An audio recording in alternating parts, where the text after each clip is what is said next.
Today we're celebrating our 2nd year anniversary as the Father's house. The Lord's been faithful to us over the last 2 years. Many people has been added to the church, and people's been blessed beyond measure. And I understand this morning we have us a building. Hallelujah. And I thank God for the past, but I'm really thanking God for the future. Excited about the past, but really, really excited about the future. I wasn't aware of the messages that Pastor was going to speak this week. Sister Wells this morning said, honey, are you preaching on faith? She said, if so, I said, she said, Pastor preached on faith last Sunday. And so I wasn't aware of any messages that he had planned this week, nor was I aware of what Larry Brown spoke and prophesied over this church.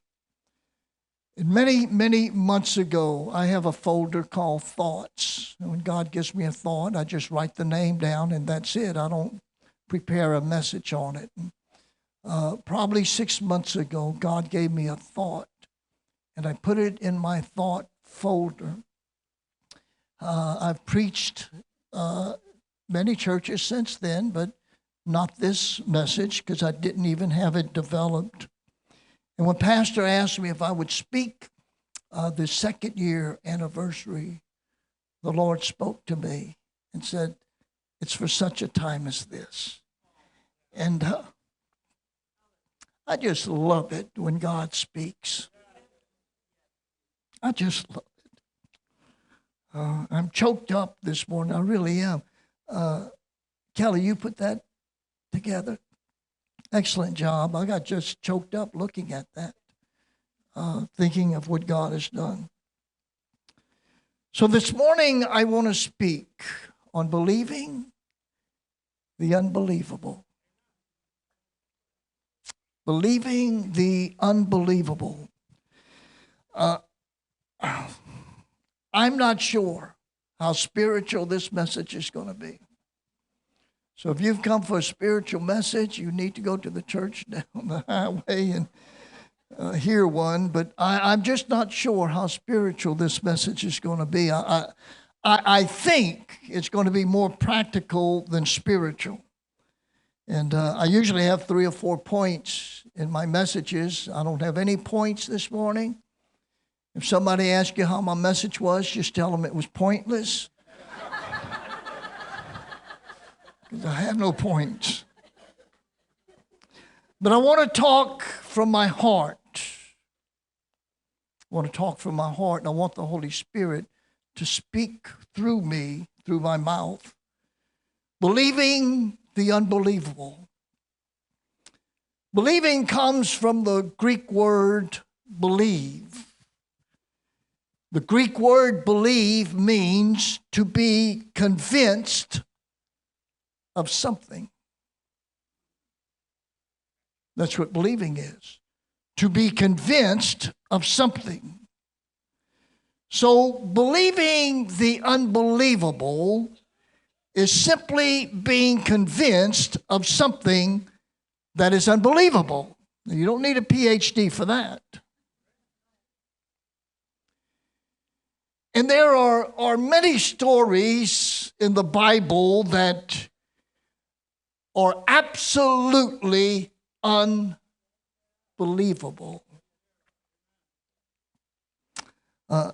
They happened. But I read stories in the Bible and I just look and I think, how in the world did that happen? So many stories. Think about it. Noah in the ark. No rain. He has to deal with the animals and get him in that ark, 2 by 2. Can you imagine speaking to 2 mosquitoes saying you got to get in the ark? Or go up to 2 snakes and says you got to get in the ark. Can you imagine? But it happened. An unbelievable story, but it happened. Moses at the Red Sea. Staff, boom, Red Sea opens, kills all the bad guys.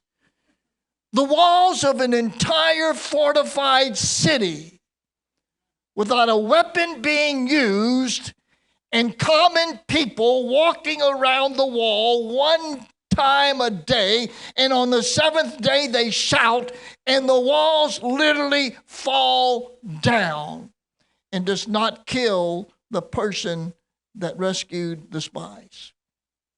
Absolutely unbelievable. But I believe it happened. What about the fish swallowing a man? I looked at that story, and early this morning I said, I need to read this again. So I started reading the story again. The fish swallowed Jonah when they were in the middle of the sea. The Bible says, listen to this unbelievable story. The Bible said that this great fish, when they threw Jonah overboard, this great fish swallowed him. That's believable. What's unbelievable is he was in the fish's mouth. There had to be a pocket of oxygen inside the fish's stomach. For a man, he wasn't, you say, well, he dead and God resurrected. The man prayed while he was in the fish's stomach for 3 days in the middle of the sea. All of a sudden, the fish needed to regurgitate, so he goes to land and he spits the man out on dry ground. Absolutely unbelievable. But it happened. Thrown in a lion's den, and the lions don't eat you. Going into a fiery furnace, and 7 times hotter, and you get out, you're still alive, and you don't even smell like smoke. Almost sounds like these stories need to be in a fictional book. They're absolutely unbelievable. What about Jesus feeding 5,000 men plus women and children, 2 fish, 5 loaves of bread, and when everything is finished, there's 12 baskets full of fish and bread. Unbelievable.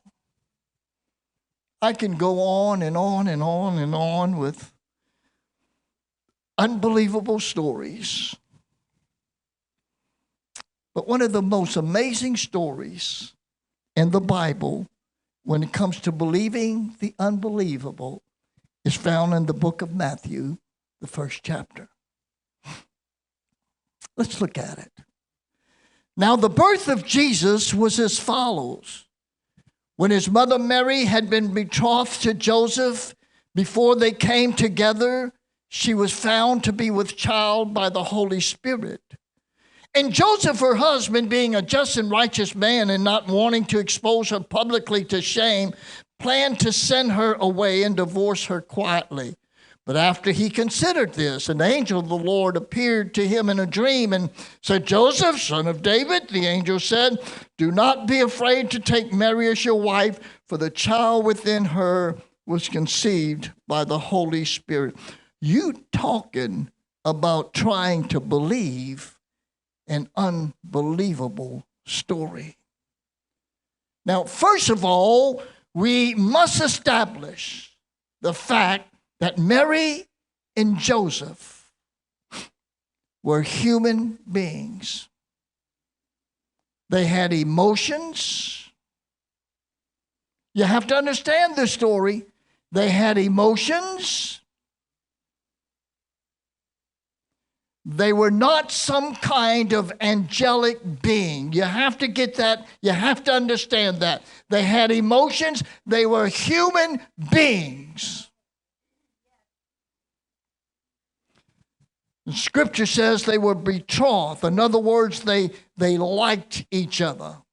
They made cutie eyes at each other. They, that love thing hit them. Their heart started pounding when they see them. And so this was when they were betrothed. In other words, they started liking each other.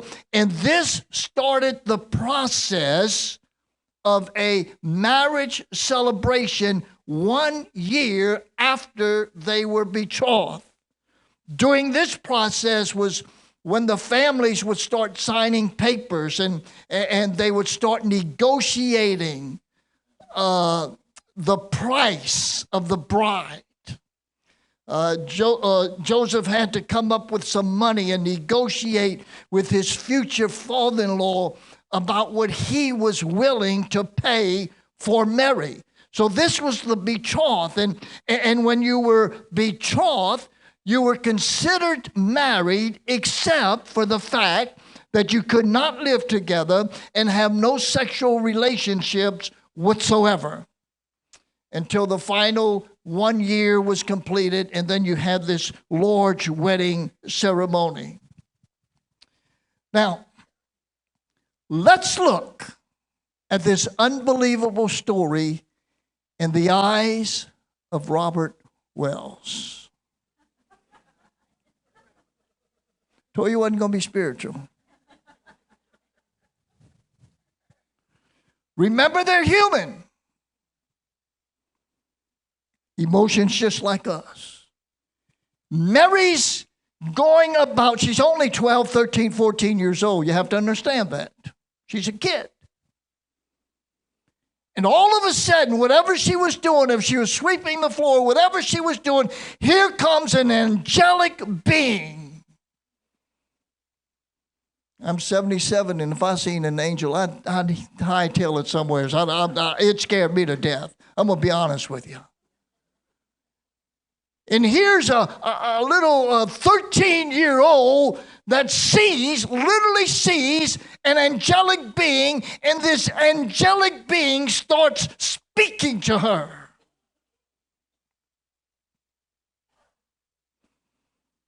Mary, you're highly favored of the Lord. You're going to get pregnant through a spirit.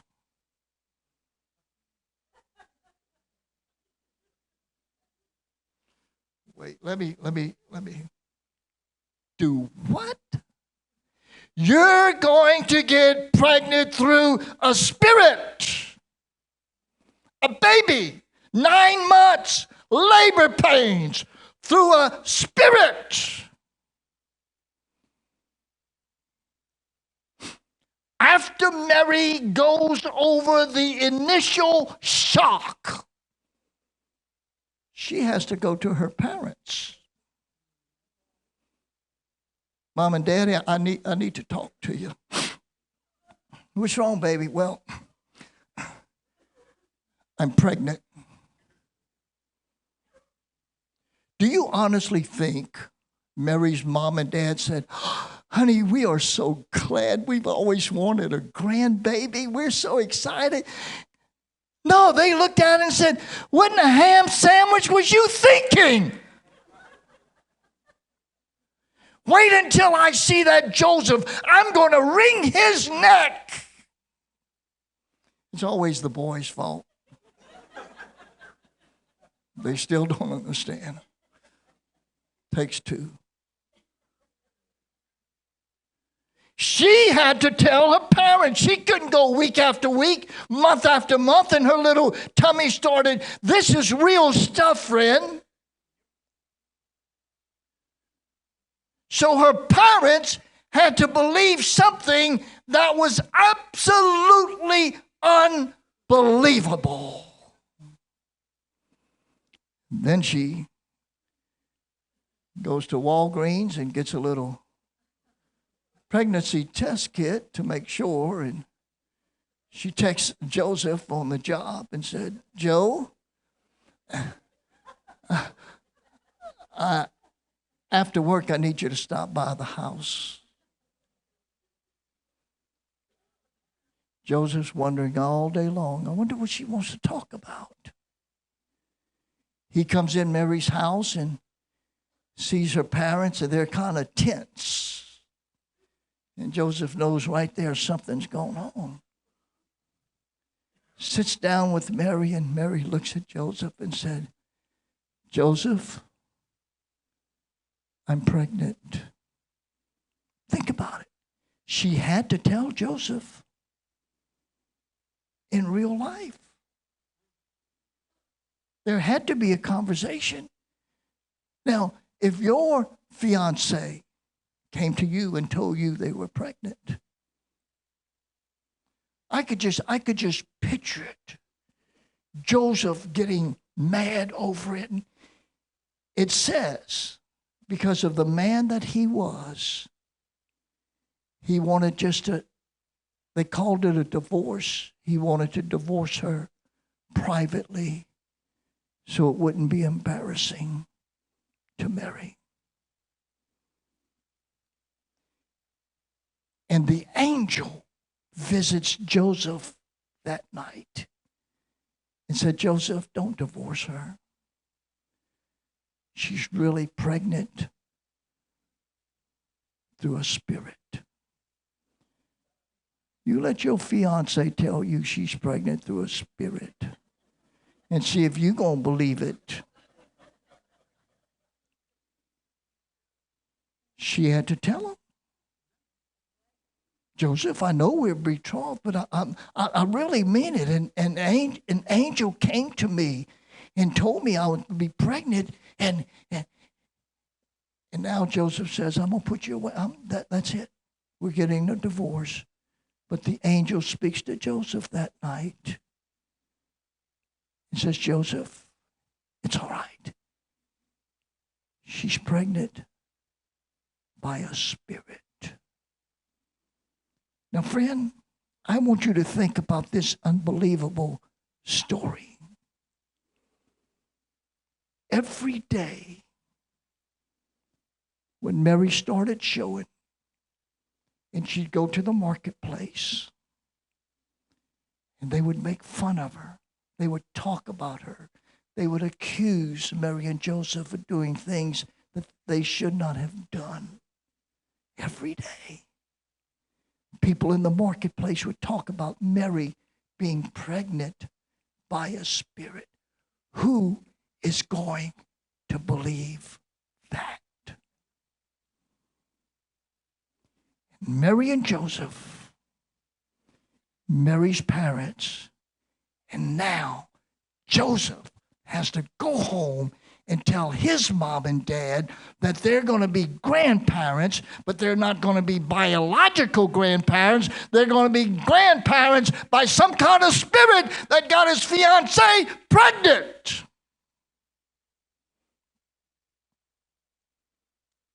Unbelievable story. But I believe it. It's in the book. I believe it happened. Could I have the liberty, just for the next few moments, to tell you some unbelievable stories in my life? I want to build your faith up. I really do. I want to just build your faith up. I want to encourage you, Pastor. I want to encourage you and Miss Kim today. That I want to encourage the church as a whole.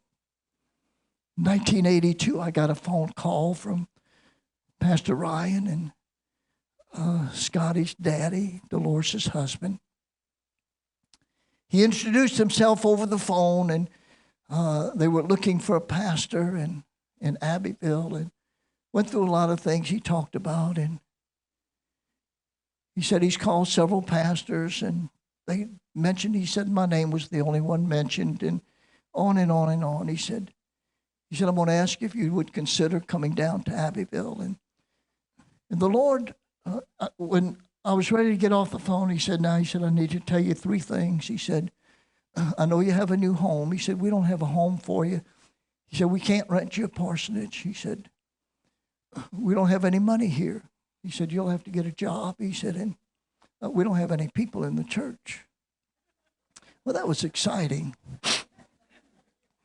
I walked from the kitchen to the living room. My wife was folding clothes in the living room. And when I left the kitchen and went to the living room, the Lord spoke to me and said, this is your harvest.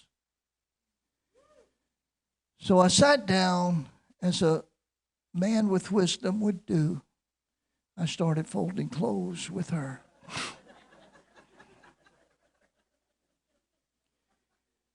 And I said, honey, I just had this unusual conversation. I went through it. I told her what Brother Jimmy said. And I told her the three things. I said, but God spoke to me just a few seconds ago and said, this was our harvest. That young-looking bride of mine turned around. She said, honey, where's Abbeville? I said, I don't know. She said, if God spoke to you and said, this is our harvest, she said, let's go. Now, we get to harvest time, and Brother Jimmy didn't lie.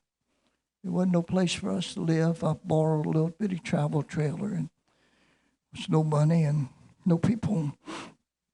And but every week, now I got my former secretary, treasurer here, Bonnie, every week, there would be a check for $100 from a woman in South Carolina that I never met in my life, every week for 2 years.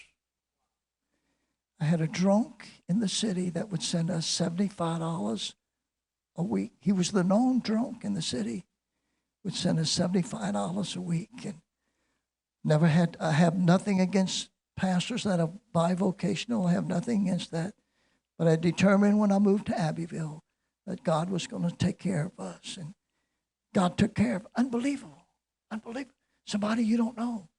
Unbelievable. I met them 2 years later. They visited the church and told me their last name. And I said, wait a minute. Where are y'all from? They said, South Carolina. I said, have you the one that's been sending? They said, yeah. I said, well, how'd you know about us? I said, oh, my daughter lives in town, and she mentioned your name. Unbelievable. In the mid-'80s, there was a recession that hit us, as you know. People were losing automobiles, and people were losing their homes, and we was hurting as a church, financially hurting, but we never missed our mission giving. And I remember many days, and my wife and Bonnie will verify this, I remember many days holding that checkbook in my arms, walking the aisles, crying, and just asking God to help us. Went on a fast. We needed a miracle. We needed X amount of thousands of dollars that week. And I was in my office, and I was on my knees praying. And my wife came in my office. She said, honey, I'm sorry to disturb you. And she said, here's a letter from somebody that I don't know. It's from somebody out of Lake Charles. She said, I just feel like something's in this envelope.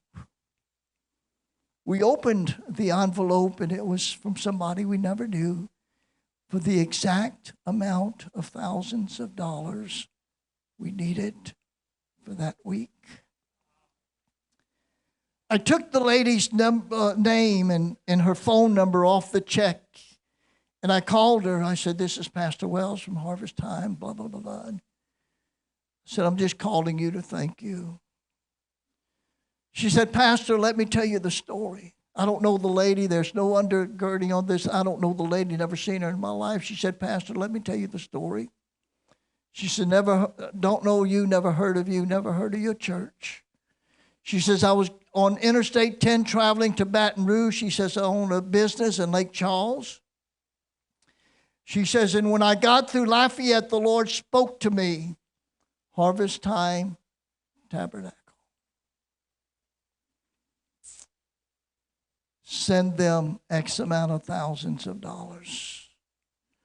She says, I didn't know a Harvest Time Tabernacle. I called my office in Lake Charles. I said, find out where this place is at, who the pastor is, and send them a check for this amount. That's unbelievable. I know some of you are looking at me and saying, yeah, right. That's unbelievable. Never met the woman in my life. But yet God knew exactly when and how much we needed. Let me tell you a couple more stories. It's getting late, but let me tell you a couple more stories because I want to build your faith today. We finally bought us a home. That was when the recession was hitting us in the late 80s, and things were bad. I bought me a 25 square foot home, acre of land right on the river. We got it for, the bank wanted 90, said they'd consider 60. I offered them 40, and they had just an offer for 50 the week before, and they took my offer for 40, and we didn't have any money. I called the bank. I said, I got to have 100% finance. I said, because I don't have any money at all to put down on it. And they came, looked at the place. They said, we'll give you 100% and all. But we didn't have a dime to pay for the down payment for electric or water. And so I figured up how much money I needed, and it was around $1,980 to put on electric, the water, and to kind of remodel for us to move in. And we didn't have any money. Monday morning, my wife got the check from the church. I don't know how much it was. And she just said, honey, she says, not much money this week. I didn't even ask her. I said, give it away. I said, find some kind of some missionaries said, just give it away. And so she sent the check to a missionary, and Wednesday night a man walked in fatigues. After everybody left, this man looked at me. Nobody was there but him and I, and he said, pretty good talk tonight. I said, thank you. This guy was a hermit, didn't get out. They said he was so tight he'd wear 2 and 3 pair of pants in his house and wouldn't even put on a heater. He said, I'm not a Christian. He said, but I came to give you something personally, not this church. I want to give you something personally. Handed me an envelope, put it in my pocket, thanked him, he left, and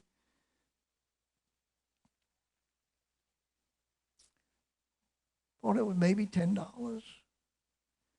It was $2,000. Unbelievable, huh? And so a guy comes to church Sunday. I didn't say anything to anybody. One of my parishioners came that Sunday morning and said, did you meet a man Wednesday night? I said, yeah, I met a man. He said, did he tell you the story? I said, no, I didn't tell you. He said he was shaving. And he felt somebody speak to him. Said, go ask this guy who his pastor is and bring him $2,000. So he went to one of my parishioners. He said, who is your pastor? And he told him, he said, okay, I've got to go do something. Unbelievable.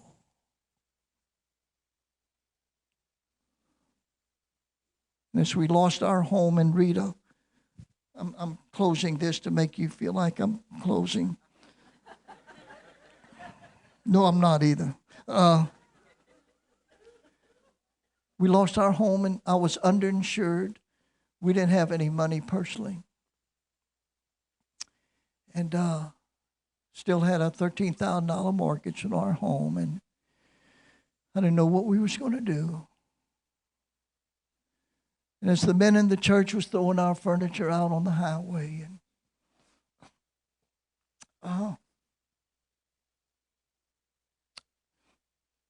we were basket cases. We really were. We didn't know what to do. And my daughter came to hug me, and she started crying. And she said, "Daddy, I've watched you give all your life. And I know there was times that you didn't have it and you still gave it." She said, "God has to bless you." She said, "You're going to build this house cash." She left. You know what this dummy said? "Sissy, there ain't no way." About 10 minutes later, I got a hold of myself. I said, "God, I take this as a prophecy. And if you've got to speak to a millionaire in New York to send me money, when I drive the last nail, this big, beautiful home's going to be paid for cash." Immediately, I started getting phone calls from people I didn't know. "Pastor Wells, I'm a licensed plumber, master plumber. Want to come down there on my own expect. Pastor Wells, I heard you preach a conference 10 years ago, and I could tell you the sermon you preached, and I'm retired. I'm an electrician. I'm a carpenter. I'm this, I'm that, I'm that. I want to come down and stay with you about 5 weeks and work on your house." And I started getting these phone calls. I started getting checks from pastors I've never met in my life. The money just started flowing. Then the money dried out. We was going to a conference in Texas. I figured I needed $10,000 more to get into our home. And we didn't tell our kids. We didn't tell a soul. I said, "Honey, I'm going to get you in this house. I'm going to go borrow the money. I'm going to get you in this house."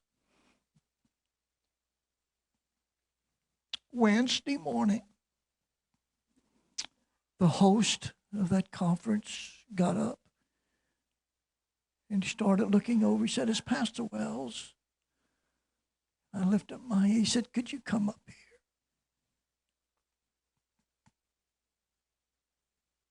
Talk about something unbelievable.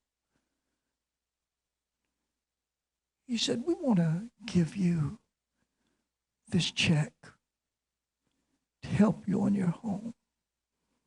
$10,000.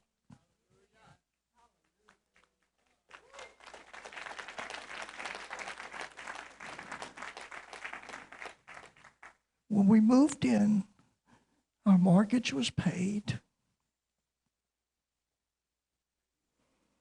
We furnished our home. Completely paid for.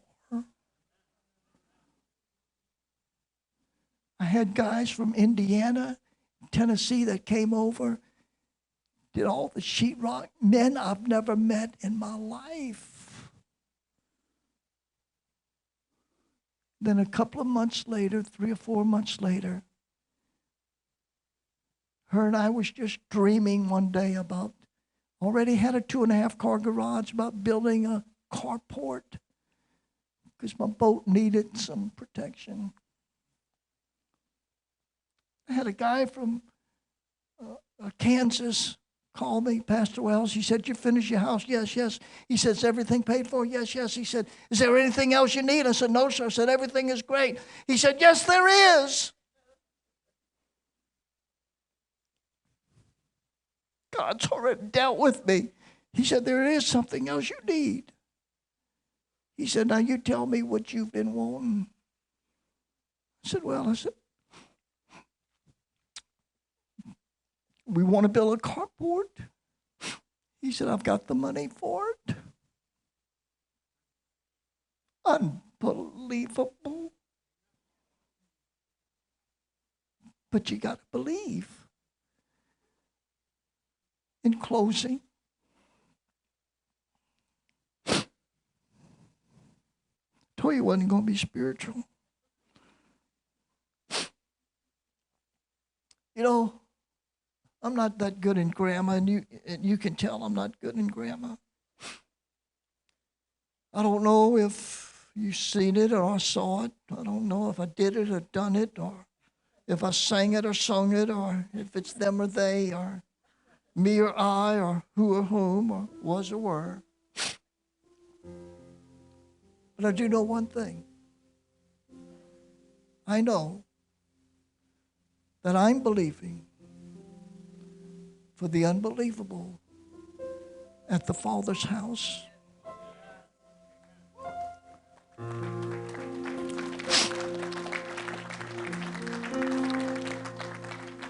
I'm believing for miracle after miracle after miracle. The very unbelievable things I'm believing for.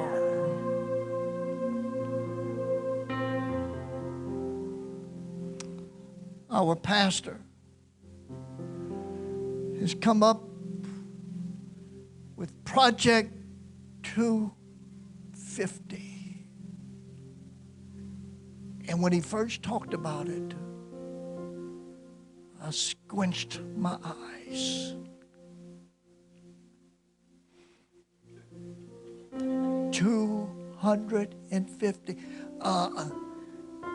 If I remember right, that's $250,000 that he's looking at blue-collar workers. And he's brave enough to stand behind a podium and say,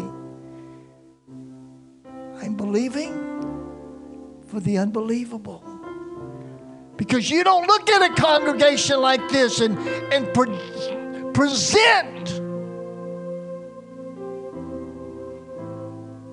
what I call, in my world, an astronomical figure. But nothing.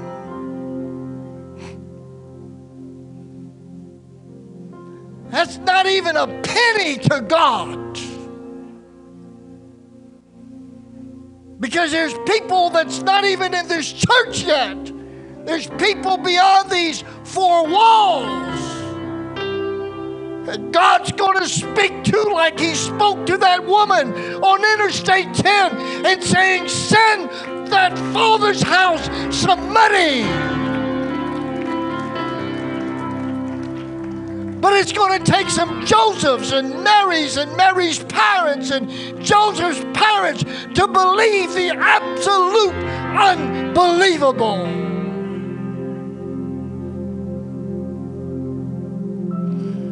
I'm challenging you to believe the unbelievable with me, with your pastor. It's going to take all of us to sacrifice. It's going to take some of you to dip into your retirement or your savings.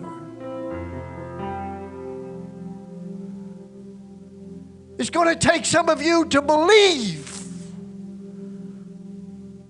God, I can't afford this, but I'm believing. I presented a price to my wife the other day. I said, honey, we're going to sow that seed and we're going to believe.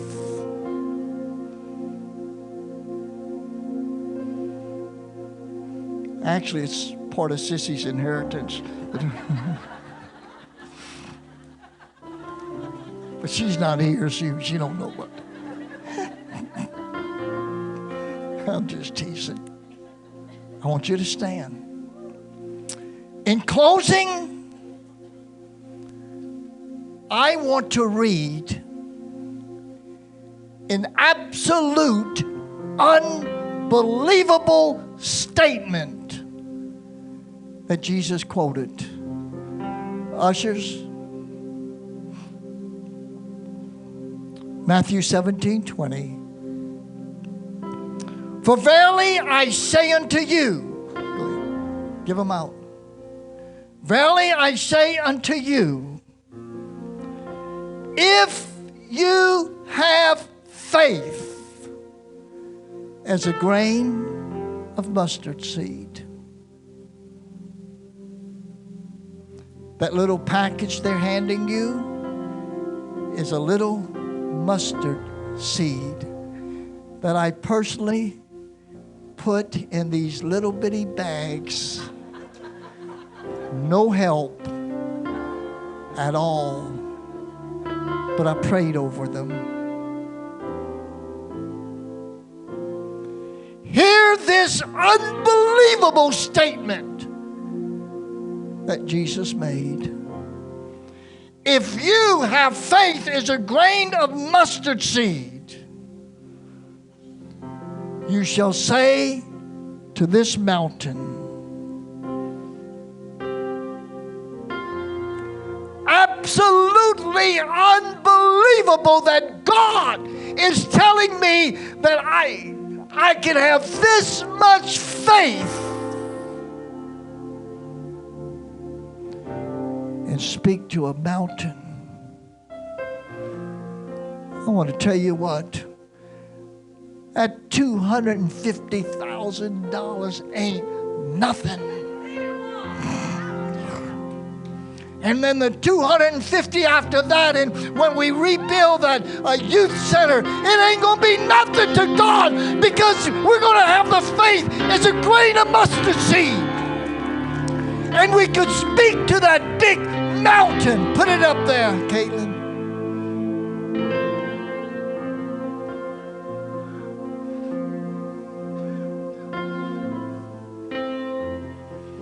Do you see it? He said, if you have this, you can tell that. I feel like running. But I just remember how old I was. You can take this and tell that.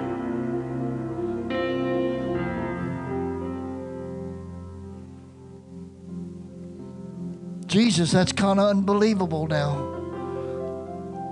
You shall say to this mountain, be thou removed. And it possibly might be able to be removed.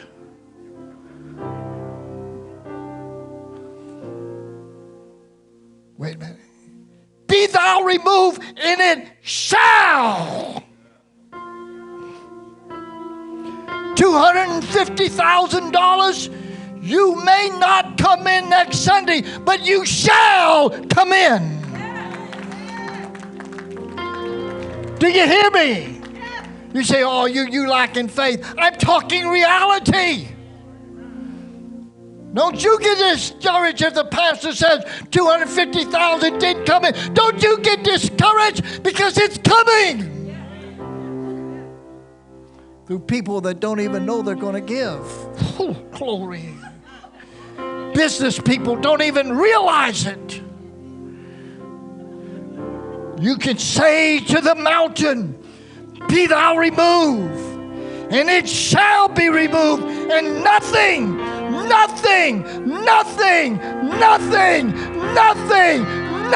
shall be impossible.